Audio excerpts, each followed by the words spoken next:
Isa sa pinaka-best reason bakit you should go to Algonquin. So far, this is the best gym, in my own opinion. Hindi siya tinipid talaga. This is the cardio area, but I think this cardio area is pretty much complete. Meron kaming ladders, yung intense ladder nandoon na yun, yung Jacob's ladder. Siguro mga 10 minutes lang or 5 minutes to 10 minutes dyan sa ladder na yan. Talagang yung mamimit mo yung cardio requirement mo for the day.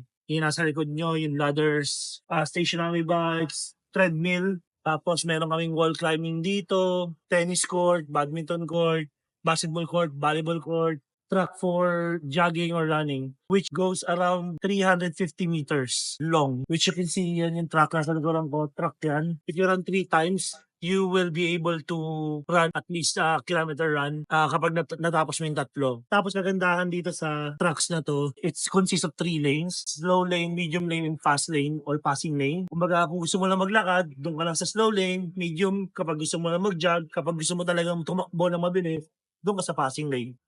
Sa baba is yung mga free weights where yung mga talagang marunong ng mag-gym, doon nag-gym sa baba usually. Tapos yung mga for beginners is dito sa second floor. Meron doon na mga assisted weights, mas less prone sa injuries kasi nga assisted weight siya. Kapag dito kayo nag-aral, basically kasama siya sa tuition nyo, including the games room access. So every day, if you want every day pumunta rito, kumbaga walang limit. You can use all of the amenities here. Baka wall climbing, you can do as much as you want. You can get all the equipment that you need. Like, kung maglalaro ka ng badminton, may raketa rito. Kung maglalaro ka ng basketball, may bola dito. Volleyball, may bola din dito. Wall climbing, chalk is available. Arm wraps for heavy lifting, meron din dito. Yung gym na to is napakalaki. Isang buong building siya just for the gym. Kumpleto siya, may shower area, shower room, locker room, water fountains, karate studio. Like, sobrang dami niya. Sobrang dami ng amenities dito. Hello everyone, welcome back to my channel. I'm Yani. And I'm Mike. Kung nagbabalak ka maging international student sa Canada, specifically dito sa Ottawa, at dito mo gusto mag-aral sa Algonquin College, this video is for you. Kasi, I'll take you on a campus tour. And dito makikita nyo kung ano ba yung environment dito sa Algonquin College, ano yung mga facilities nila, at bakit isa ang Algonquin College sa mga go-to school ng mga international students. So, let's go! Ito yung testing room. I never tried to use it pero I just kind of like interested looking at this room kasi when way back when I was an engineering student, I had this class na we had to test a brick na ginawa namin. It's a corn cob brick. Parang sinunod namin yung corn cob and all, tapos sinalo namin yung semento. Tapos we have to test the strength of that corn cob kung na-improve ba yung strength nung brick na yan, kung na-improve ba yung strength or hindi. So we have to go to DPWH. I was studying back din ng civil engineering sa PLM. We have to go to DPWH just to test it. And here sa Canada, here sa Algonquin, it's here. So nandiyan yung pang-test ng mga bricks like yung pang-pressure para malaman mo kung ilang PSI kung ilang Pascal per square inch yung kaya ng brick mo na tanggapin bago siya mabasag. So, ayan, yun yung mga testing na nagagawa dito. Tapos may mga layer, may mga tools din dyan, like to test, like any test that you can think of, I think they can do it here for engineering classes. Ayan. Nandito naman tayo sa Salon and Spa. Marami kasing mga programs of studies dito sa Algonquin College. At isa sa mga program nila yung about hairdressing and anything related to beauty. Meron silang area dito sa school na dedicated for salon and spa. Dahil nga hands-on experience, mostly yung mga diploma programs, hands-on learning. So, yung mga students na nag-aaral ng hairdressing, meron silang sariling space para ma-practice nila yung inaral nila. And so, dito, pwede kang magpagupit. You, as a student, can come here at the salon and spa, at pwede kang magpagupit sa kanila at a lower price. Pero syempre, dahil they're students, nag-aaral pa sila, so kind of do not expect too much sa outcome ng haircut mo. Kasi nga, they're students, they're still learning. Pero guided naman sila ng instructors, sa mga professional hairdressers. Kung gusto mo magpasalon, on a budget, pwede kang pumunta dito. Ito naman yung wellness department. So, if you are one of the student na nag-aaral sa fitness and health, medical device reprocessing, massage therapy, occupational therapist, therapeutic recreation, veterinary assistant, veterinary technician, therapeutic recreation. Dito yung area nyo. So this is the Restaurant International. Yung Restaurant International kasi is restaurant ni Algonquin. Although marami namang restaurant sa Algonquin like Woods din, pero lahat ng nagsaserve dito, like from cook to servers, is mga students na nag-aaral ng culinary, hospitality, yan, dito sila. So, ito yung basically dem nila. Yan, yung buong yan. Maraming rooms sila dito, dito sila nag-room for wine tasting, nag-room for like mga study ng decor. Dito mismo yung international restaurant. Yung restaurant international, kung tawagin. Ano ako nakapunta rito? Meron kasi akong subject na before, like elective subject. Tawag namin is dinner party. You are required to eat here 3 times for free. Kasi private sa tuition mo.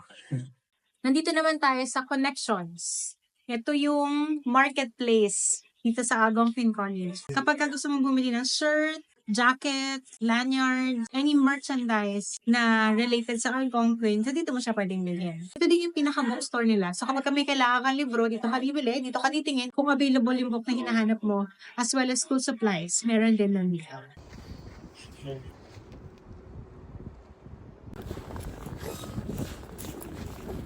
Tapos kung mapapansin nyo, mostly lahat ng ano dito sa Canada is 2 doors parate. Like merong papasok ka ng unang door, so may magpapapag ng sapatos mo ito bago ka pumasok sa akin.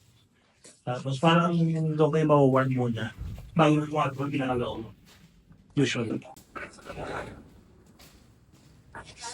That's what I'm saying.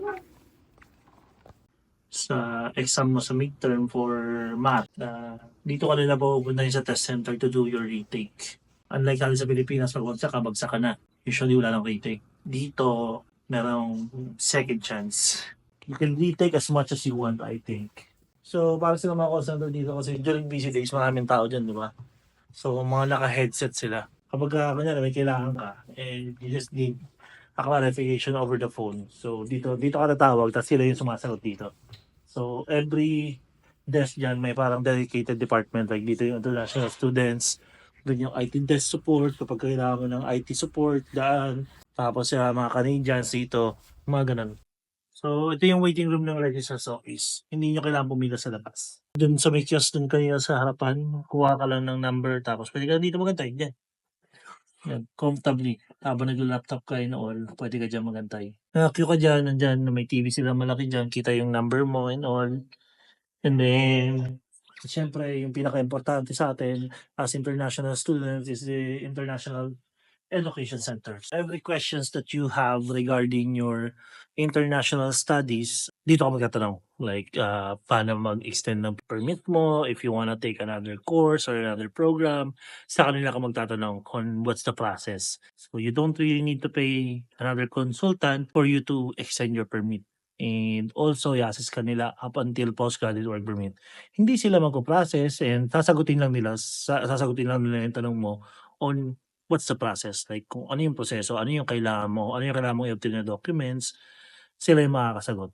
Sa buong Algonquin, maraming nakakalat na printers.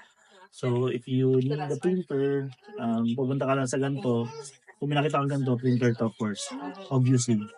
Tapos, kunin mo lang yung ID mo, tap mo lang dito. Mare-recognize niya na yan. Yung dito or dito. Yan. So, ayun. Na-recognize niya na yung ID ko, yung Michael Villaflor.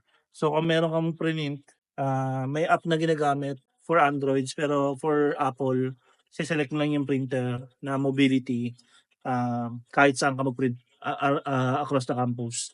Tap mo lang yung ID mo, connected naman siya via network, so kahit saan talaga. So, usually yung mga maliliit na printer is only for black printing, black and white printing. Kasi yung mga malalaking printing is for colored. So, don't expect too much sa printers. Pero it's good. As a student, meron kang kasama sa binayaran mo na ata yun eh. Meron kang $11 per term allotment for printing.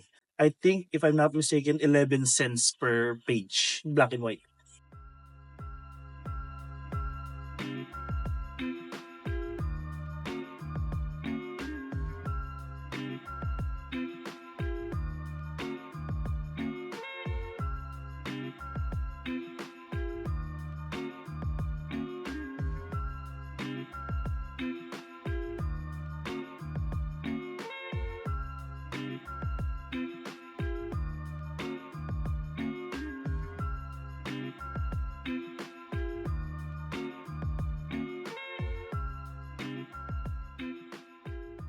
So, ito yung Algonquin College. Kulang yung dalawang part ng video para ipakita sa inyo yung kabuuan ng Algonquin. To be honest, kahit ako hindi ko pa na-explore yung kabuuan na to.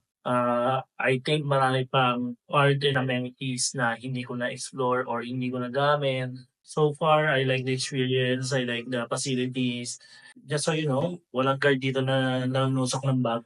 College is open 24/7 except holidays, I believe.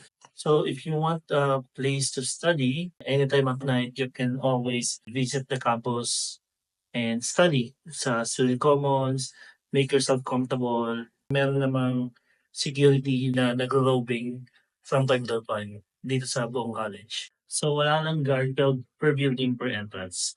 Yan. Sana nagustuhan mo tong video na to. If you like it, like, share, and subscribe. Peace out.